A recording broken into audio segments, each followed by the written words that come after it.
having somebody in HR who's thinking about the gaps and the needs in the business is really critical to the business ever achieving their goals or their mission, their vision, and their values.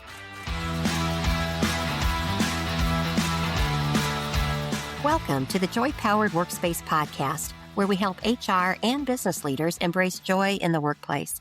I'm Susan White, owner of Susan Tinder White Consulting, an HR consulting practice. Joining me is my dear friend, JoDee Curtis, owner of Purple Inc., a large-scale HR consulting firm that I'm an executive collaborator with. Today, we're unpacking a role that not every organization may have or may not call it HR business partnering, but we believe can significantly impact organizations. And so we think it's important to discuss the HR business partner role. What is an HR business partner, really? It doesn't necessarily need to be a person who has a title of HR business partner. It can be somebody who's maybe the only person in HR. It could be an HR generalist who really comes at things with a strategic lens.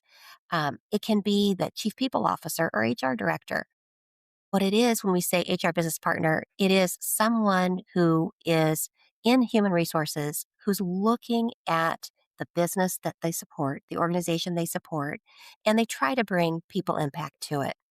We think of it as a strategic role that connects the business to its people strategy. And in today's landscape, we think that the HR business partner or someone having that strategic lens is really crucial.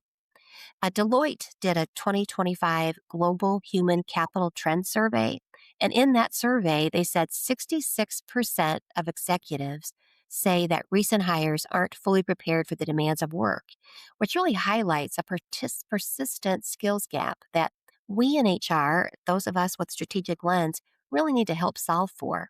And this really does matter because having somebody in HR who's thinking about the gaps and the needs in the business, not just through hiring, but by maybe reskilling and aligning the talent the organization has with the needs of the business is really critical to the business ever achieving their goals or their mission, their vision, and their values.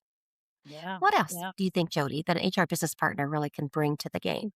yeah. Well, we hope that all HR people understand the business needs, but an HR business partner very specifically was designed for someone to understand the business needs and maybe to translate that back to the rest of HR, maybe the recruiting team, the learning and development team, the benefits person. I mean, if you have a larger team, right, that they would be that central focus on the business needs of the organization. So they understand the business and what's driving the success, the profitability, and in accomplishing goals of the organization. And they also help the business understand the why behind HR's initiatives and compliance needs. I know when I first heard that term, HR business partner, I guess it you say it came out sometime in the 90s, I think, or early Mhm. 2000s, but I don't think I was familiar with it till maybe around 2010 because I remember thinking the first time I heard it, boy, I wish that had been my title. Think it even, I was an HR director then, or I had been an HR director, and just I think an HR business partner just so clearly defines that that's what we're here for, is to partner with business leaders on different topics and goals. So, Yeah, that's very fair. At the time, it was back in the mid 90s when I worked for Bank One and they introduced the concept of HR business partners. And at the time, I'd been an employment and employee relations manager for a segment of the country. And I got the opportunity or invited to be the HR business partner for the retail portion of the organization for this particular region that I was in. So moving from employment to employee relations, which service all parts of the bank to just one line of business, retail business. I thought, gosh, what is? I don't really know what an HR business partner does, but okay, if it's new, it sounds intriguing. I'll go do it. And what I loved about it at the time, as we were kind of like figuring it out as we went, I got to be part of a leadership team I was an HR person at the table with all the other subject matter experts, like from sales and from finance and from marketing. I brought a level of expertise to a leadership team, and we, as a uh, group, helped drive the direction that the retail organization in that region would take. I just loved it. I fell in love with it, and I got the opportunity then over time to continue doing that and manage larger portions of the uh, country. And I think it really provided me great um, appreciation for thinking as a business person more than just as an HR person. So, Yeah, and also gave you that opportunity to just kinda zone in on that one business unit, right, where you uh really could understand all their you weren't necessarily trying to understand every department, but the right. business unit you had, Yes, you could do that, right? it was. It was a great opportunity. Now in 2026, the business context is shifting very quickly, right? With automation, AI, strategic workforce planning, disrupting traditional models, right? There's so much more to that role. And SHRM's 2025 CHRO benchmarking report found that organizations are expanding HR teams to an average of nearly 2 HR professionals for every 100 employees, which just a year ago was at 1.1. I am just thrilled to Mm, see that number go up. And I think it's an indication of the business understanding what an impact HR can have, right? And that there are so many more needs that people have in all the areas, right? As every area gets more complicated, recruiting and benefits and employee relations, and there's just so much more to it now than there ever was. So, I echo that so much. I can remember for decades, they always said one HR person per 100 people. yeah, And honestly, with compliance needs, with all of the demands, right. that's why I believe HR people got so stuck in being transaction Yeah, doers. Just to keep the lights on and keep the organization running and responding to charges and to trying to mediate problems and figure out what right. benefits. No wonder they couldn't be that HR business partner, that strategic partner. Their hands were so full of all the stuff that had to get done, not the stuff that could get done. Right, right. Yeah. And I think that's a real indicator that organizations are Mhm. investing in HR strategically because they know that people aren't just a cost center and they're core to the competitive advantage of the business. And HR business partners who use their business acumen and their people decision making are really aligning their firm's people direction with the organization's strategic direction, right? That's the ultimate goal that Right. both of those are both aligned. And HRBPs, like most roles in HR, need to be able to influence without direct authority to make anyone do anything. And that can be tricky, Oh, right? That's yes. complicated. So, It's kind of like when you hear a kid say, "You're not the boss of me." Well, you know no, what? In companies, employees hear HR saying, "This is what direction we should go." They're like, "Well, you're yeah, not the boss of me." So yeah, it can be hard. yeah, yeah. And consequently, HRBPs who serve as the face of HR to the business unit really need to build that trust and confidence on them so that their internal customers want to work with them and not just have to work with them or need to work with them, but they seek them out or want to include them in meetings and want their opinion on the issue. I really do think that's one of the reasons I loved the HR business partner role so much is that I love building relationships. My strength is winning others over. I love doing that. And I think that when you are that strategic partner, when you're actually at the leadership table with a line of business or part of your organization or the whole organization, you have to recognize that you've got to be credible, you got to bring confidence, you got to bring competence, and you have to get people who really do invite you in and want to work with you. So I'm so glad that you raised that point. Uh, well, the final area that we think is just fundamental as part of the foundations of HR business partnering is being able to be that competent HR advisor, consigliere, whatever you want to call it, the partner who brings data to the table. That metrics and data analytics have never been more important, I believe, in the world of HR. And the HR business partner who is doing all that translating and understanding business needs, helping the rest of HR kind of align what resources and tools we have to equip our leaders and our staff to achieve their goals, we've got to be able to unlock the confidential people data appropriately to bring back measurements and bring back the understanding of why different trends are emerging. Yeah. What are we seeing as maybe the core reason that we've got different outcomes happening? We've got to be able to dig in and figure out what should we be measuring based on the information vault of people data we have. What should we be measuring? How do we communicate that?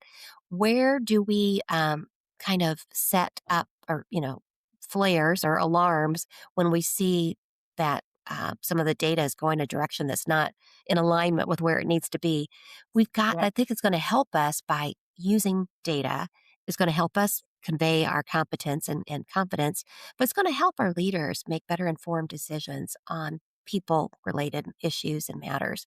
I think that the HR business partner of today is recognizing that our believing something is the right thing to do is important, but our being able to support that with the why, with the data, either internally or measuring it, benchmarking it against external data, or bringing in data about changing trends and surveys and um, reports and studies that are out there that will help us make better decisions in the workplace and help our leaders make better decisions. I think it's critical. It's fundamental to being strong HR business partners. I totally agree.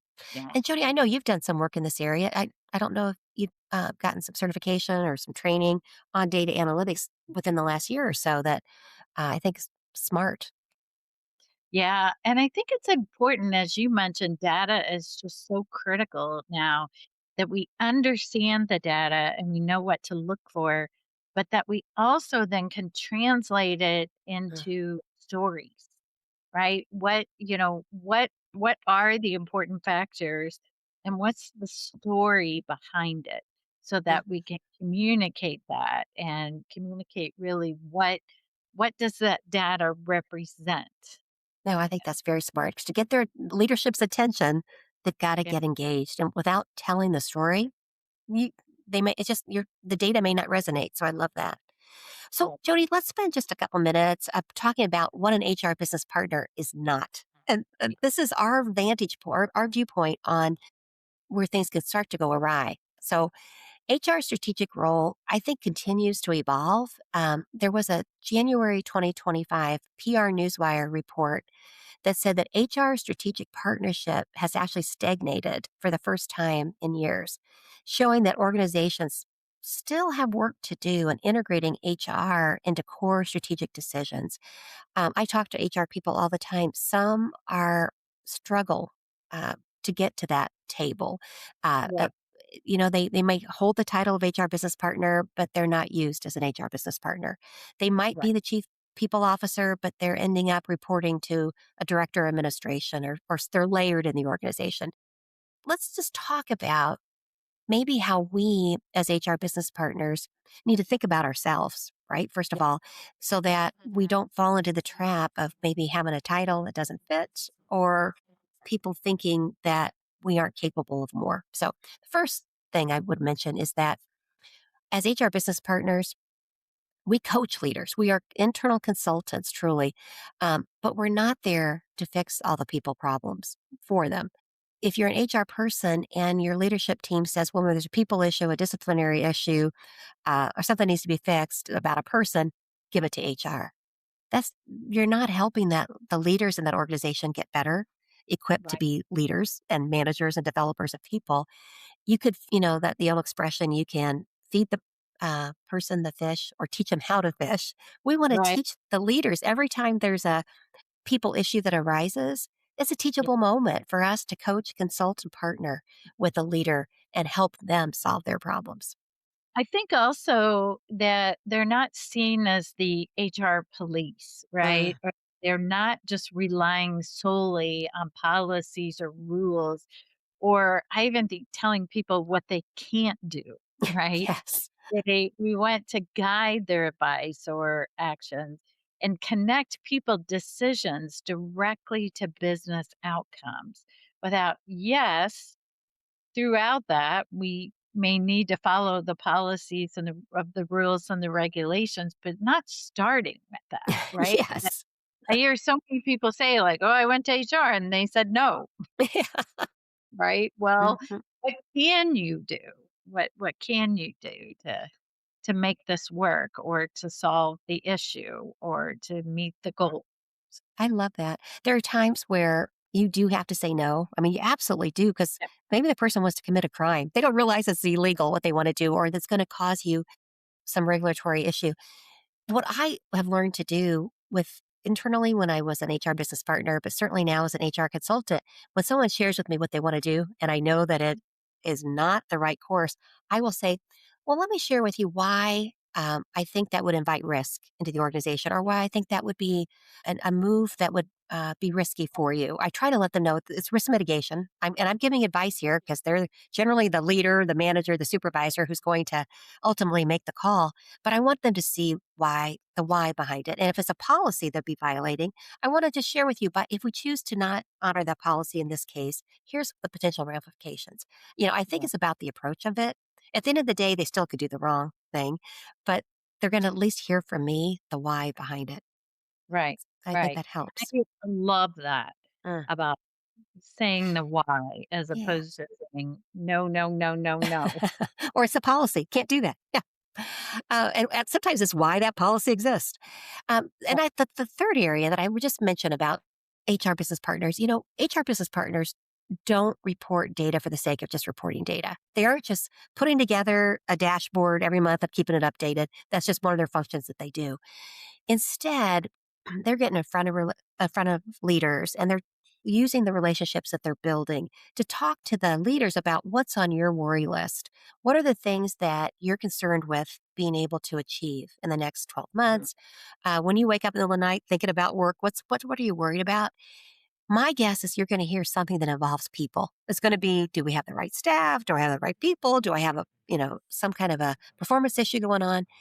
And you can help them by understanding their needs and providing data that helps them control, manage, understand, interpret trends like skills gaps or productivity data in a way that you can be proactive and help them be proactive about getting to solutions. So, thinking about how you use data and be really laser focused that you're producing information and monitoring things and helping them see bigger picture in a very strategic way. Right. So, what are some of the specific HRBP challenges that we hear from our listeners about?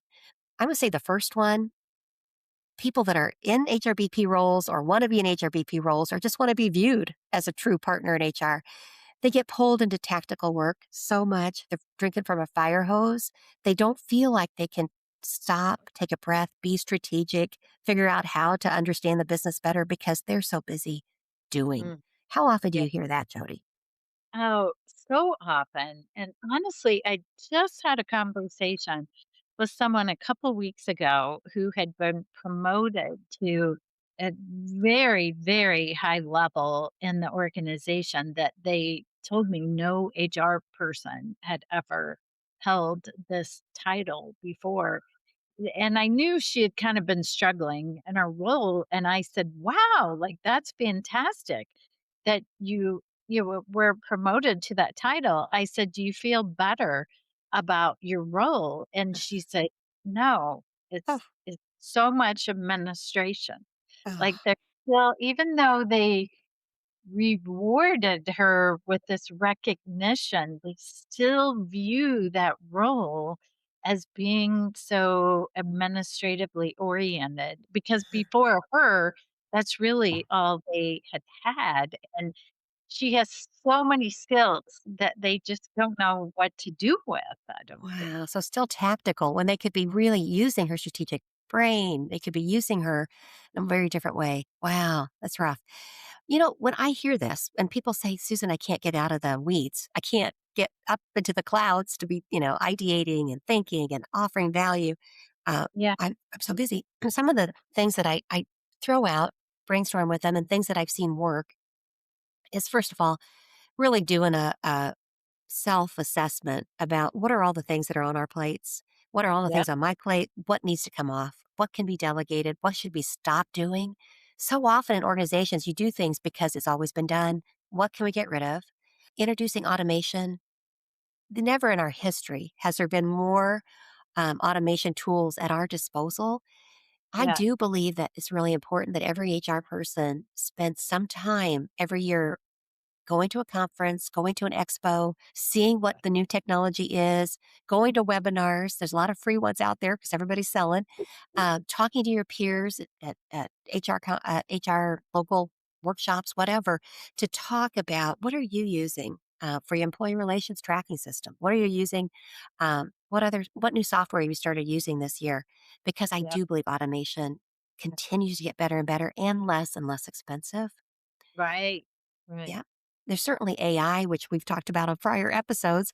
Certainly figuring out what the right AI systems are, making sure in the organization that it's approved, what policies you have around it. Outsourcing. There's so many firms out there happy to take pieces and parts of your HR work, and oftentimes they can do it cheaper than you could do it when you think about the man hours it takes you to do. And they Right. maybe do it better with less errors and more because they have more rigor and more tools than you've got to do that. So thinking about what can we outsource? Yeah. Just what can we lift off of your plate that maybe it might be a business proposal to help your organization get comfortable with it coming off your plate, but it could be well worth the time to spend the time getting people socializing that idea and then executing on it. Yeah. Any other advice you have trying to get out of tactical work, Jody? I just think thinking about all those things, the next topic is about setting unclear expectations. And I Uh-huh, think that can connect with being tactical or being pulled into tactical work.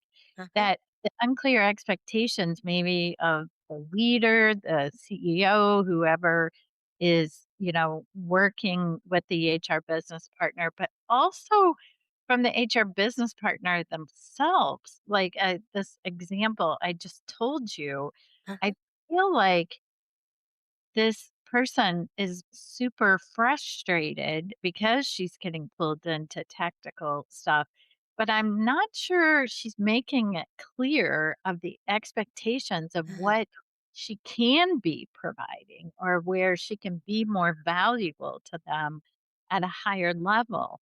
And or on the other side, if she's setting the expectation that I am going to delegate this. I mean, she does have a team. So I think that's a combination of both sides understanding what the role is, right? And setting boundaries good. really and clarifying where you can add that strategic value. And again, not being the policy police, but being a bridge builder to bridge HR and the needs of the business at the same time. Yeah, I really appreciate that. I th- I know for myself when I went into HR business partnering, it's really hard for me to say no when there was a client need. And Yeah, I think that I had to learn, and what probably took me longer than it should have, to know when it was time when a request came in that if you're in a larger organization, getting it to the right area, the right person, and that you don't own it. You might own the fact that it needs that the client's looking to HR to get something done. So you want to be working both sides, make sure that the if it's recruiting or comp or whatever issue it is, that it gets the attention that it deserves. So you kind of have to stay kind of present on it, but you need to let the experts do it. You can't take everything on your back. You're not going to be successful. And the other point is, let's say you do take everything on your back and you do really well, people are not going to be comfortable giving it to somebody else. They're going to always come to you. So it's Huh. really important that you be clear expectations and set those boundaries. So I think Yeah. that's a great ad. The Yeah. final challenge that I see a lot and hear a lot is HR business partners who are in this role to be that face of HR, really getting traction with the individual leaders that they are aligned to. And Mm. sometimes you're going to have a client, internal client, who welcomes you and invites you to the table and includes you, but often you have to earn it. And just because you're their assigned HR business partner doesn't mean that they're going to uh, open up their hearts and their minds and their belief in you. So it's taking time to really understand that I got to build a relationship here. As the HR business partner, I need to show my value. I need to come. I need to be pay attention. I need to be in every meeting that I possibly can with the business. So showing up, being present, I think first of all is there forming relationships with all the individuals that are on the team that you can. Usually that's certainly the senior leader, but all of his or her direct reports, their direct reports, start understanding the talent on the team.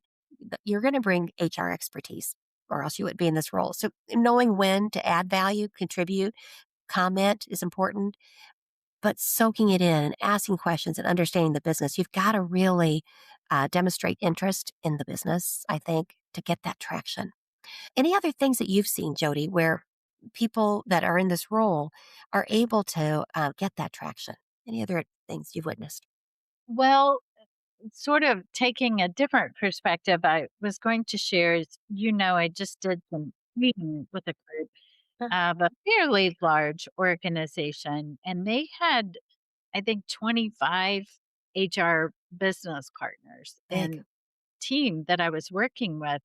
And they had told me before I met with them that there were very broad levels of relationships between Uh-huh, the HR business partner and their business unit. So essentially, these 25 people all had the same job title. But some of the people, I think, were really able to advocate for themselves and gain traction with the leaders. And on the flip side, the business leaders were very supportive of their role and they had a strong working relationship and all was well. But others were saying, well, my business leaders haven't accepted this role or aren't coming to me for advice. And huh, I just was interesting as I kept thinking, what is happening there? Is it uh-huh, HR business partner? Is it the leader? Is it that they didn't set expectations or they haven't earned that trust yet? I wasn't sure what I mean, as I was working with them over a couple of days, I began to sense it on some people that they didn't have the confidence maybe to uh-huh. go to that business leader and earn their trust. On the other hand, some of them seem to have some really tough business Sure, leaders. that's real. That is truth, right? And it Yeah. it could be any number of those things.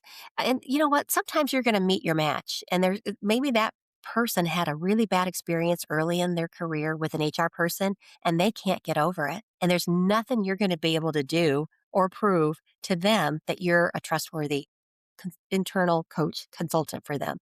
So I don't rule that out, but I wouldn't give up trying. Yeah. Yeah. Well, that's great. Well, you know what? Let's close out this segment just talking about a few things. Maybe if you are an HR business partner or want to be an HR business partner and you are listening to this episode, what are some things that you can do to just strengthen your capabilities to make sure that your foundations are strong? First thing we'd say, strengthen your business understanding for whatever your organization, whether you're a not for profit, a government agency, or in corporate America, or small business, whatever it is, understand that business, understand that industry, uh, where you can read their financial briefs, where you can read trade journals, where you can go to workshops, conferences, seminars, whatever you can to learn about it. It really, the more you know about the organization's work, the better you're going to be at consulting about the people side of it. Yeah. Um, Learn about your competitors. We have the vantage point generally in HR to know where we hire talent from. Get to know the new hires. Find out how they did things in their old companies. Certainly, when people leave you and you find out where they're going, set a focus on those competitors. You want to understand who's out there, who you're competing for talent, the retention of talent, and the attraction of talent. What else, Jody? I think honing, we mentioned this earlier about the importance of understanding the data. So, honing your data interpretation skills. I think sometimes in HR, we might get kind of set on thinking, like, okay, these are the three metrics that are important for us. Maybe time to fill or turnover, but those aren't issues or concerns of your business partner, right? Maybe there's other things that are happening, a lack of engagement maybe, or so understanding what's important and ensuring that you are looking at the right metrics or asking the business leader what metrics are important to them. What would they like to see? And figuring out what you can do to provide that information. And as I mentioned early, and telling the story around. I think that implicit in everything we've talked about today is that you're bringing good HR skills to this role. Yeah. But what I would say is the longer you're in the HR business partner role, the more onus there is on you to make sure you're staying current in all the various areas of HR. So you can't, even though you may not be doing talent acquisition every day or learning and development every day or compensation every day, you really need to challenge yourself to stay current in what the practices are in those functional areas, what's on the horizon. So when you're in those strategic planning meetings with the client, when you're around the business reviews, you can talk about when it's appropriate something that's coming up in one of the functional areas that could be a real catalyst in the business. So it's really important that you stay fresh across the spectrum of HR, and that's not done without intentional effort. And then I guess finally, I would just say you got to stay curious. You got to stay curious. You got to ask lots of questions. Yes, we look at the HR business partner function as being an internal coach, internal consultant, consigliere, but Yeah. you're going to, it's not what you're telling people that makes you valuable. It's what you're learning all the time, what you're learning. And that enables you to then add value by giving recommendations of what you're seeing, what you're hearing, what you're learning. So stay curious. Yeah. I love it. Best advice of all. Where do you or did you, I mean, now you're not technically in an HRBP role, but with many of your clients, I know you function in some capacities of that at times. So, where do you or where did you find joy in being an HR business partner? I mentioned earlier that I just love the relationship building part of it. And I have to say that I really got when I was inside a company and now as an HR consultant, sometimes acting as an HR business partner, I find real joy in having impact. And I can't think of any other job in HR where you you feel more integrated into the organization that you support into the business. You learn to think as a business person and an HR person kind of melded together. I just find that very joyful. And you see that your input, your advice, your consulting transforms into increased profitability, increased revenue, increased employee satisfaction. I mean, go on and on and on. It's just fun to be able to see tangible results and be part of it. And we have a listener question from one of our listeners back in July of 2025. And they said, how do you diplomatically inform an employee when they are taking up too much space in a room when there is a recurring problem? When they just keep doing it, taking up too much space. I have to say, I thought about this question quite a bit because I wasn't sure if the listener meant like too much physical space in the room or is it too much emotional space? Like, are they coming in and their presence is just overwhelming? Are they kind of insisting that they're the one on stage, that they're the ones that people are listening to? You know, as I thought about it, I thought, you know what? I think the answer is the same, whether it's physical or if it's, more emotional space. I think that it's an opportunity if you've got somebody just comes into the meeting and they're taking too much of the time or the energy of that room.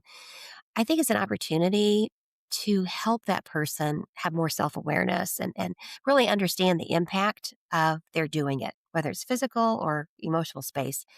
Maybe it's causing letting them know it's maybe causing you to not speak up because you don't want to interrupt them, or it's causing you not to be able to spread out your spreadsheets or your computer because they're consuming too much. It could be a quick and easy fix because the person just might not realize that they're doing it or the impact that it has. If you have trust and confidence in that person and that they have trust and confidence in you, then that conversation could be just a direct one-on-one. I care about you. I want to share with you how I'm feeling about something and then lay it out there. Now, my guess is the fact that you've written in the question to us that you may not feel like you've got that entree to have that one-on-one with them. I think that if they're impeding your ability to have a good meeting, to have a productive session, I do think you need to take it to your manager. If you share the same manager, it's a little easier because you can go to your manager and just say, "Hey, in the meeting, Tom, Mary, whoever, here's what they're doing that is impacting my ability to focus or to spread out or to feel comfortable." And then you leave it in your manager's hands, hopefully, to have a direct conversation that's, a supportive conversation with that individual to make them aware of the impact. If it's a different manager, maybe whatever this meeting or time that you're together with the individual, you report to someone different than they report to, I'd still go to my manager and share what's going on and how it's impacting you and ask for their help. My guess is that manager will go to that person's manager who will then have the opportunity to have that direct conversation. So I'm hopeful if you can do a one-on-one with them individually, it certainly would be a beautiful thing to do. But I understand if you don't feel like you can, I think you got to take it to your manager. Good advice. It's time for In the News. We found a December 12th, 2025 HRDive.com article by Catherine Moody entitled, "More Workers Say They Will Job Hunt in Early 2026, But Competition is Tight." I found that really interesting. Moody cited a Robert Half survey of 2,000 employed workers, and of them, 38% said they planned to hunt for a new job in the first 6 months of 2026. And they had a variety of reasons for why the increase in the number of people wanting to look for work. The first one is a desire for better benefits. Second one is limited advancement opportunities where they were. That's very common. Desire for better pay, which probably doesn't surprise anybody. Yeah. Or burnout in their role. And the most likely to be on the hunt for a new job, according to the survey, were healthcare professionals, which I totally get how stressful those jobs must be, Gen Z workers, which I find interesting because that's obviously the latest generation that's in the workplace. And certainly they're feeling more mobile than probably other generations Right. Right. and working parents. And so I think working parents have so many strains that they're under that they are thinking about how do I find a better balance in life. So Yeah. Robert Half also surveyed 450 job seekers, so people that are actively looking for a job. 68% of them expected to take longer to land a job than it had in the past because I think there's real recognition that company hiring feels more sluggish to them. And certainly what we're reading, companies are not only considering downsizing, but they're certainly holding firm on headcount Right. overall. So it tracks with what I'm seeing. How about you, JoDee? Yeah, totally agree. And I think that's important for people looking for a job to step into it with that mindset, right? That it might take some time and Okay. not to be disappointed if something doesn't happen in the first few weeks, right? What I'm certainly seeing is from last May and the December grads, Many used to have job offers long before graduation, and more and more are out looking for work, and it's taking longer. So, and people I talk to are open to moving jobs to get more flexibility, more rewards, more challenges, but employers are being cautious and more reluctant to add to staff, or they're not racing to replace departing employees. So, at least as the time of this recording, more sluggish. If you're SHRM certified, you can get credit for listening to this podcast. To get the code for this particular episode, go to getjoypowered.com/SHRM and fill out a short evaluation. When you finish the evaluation, you'll get the code and a link to a proof of participation certificate. The code will expire on February 9th, 2027. Again, that's getjoypowered.com/SHRM to get the code, and it's going to expire on February 9th, 2027.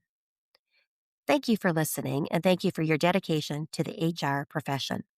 Please tune in next time and make it a joy powered day. Thank you. If you like the show, please tell a few friends about us and let us know what you thought by leaving us a rating or review on Apple Podcasts or wherever you're listening right now.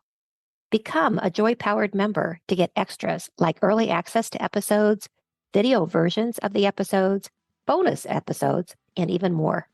Learn more at patreon.com/joypowered. You spell Patreon, Patreon. So it's patreon.com/joypowered. You can find more information on our podcast, books, blogs, and more at getjoypowered.com. We're at Joy Powered on Instagram, LinkedIn, and Facebook. And you can email us via joypowered@gmail.com. Make it a joy-powered day.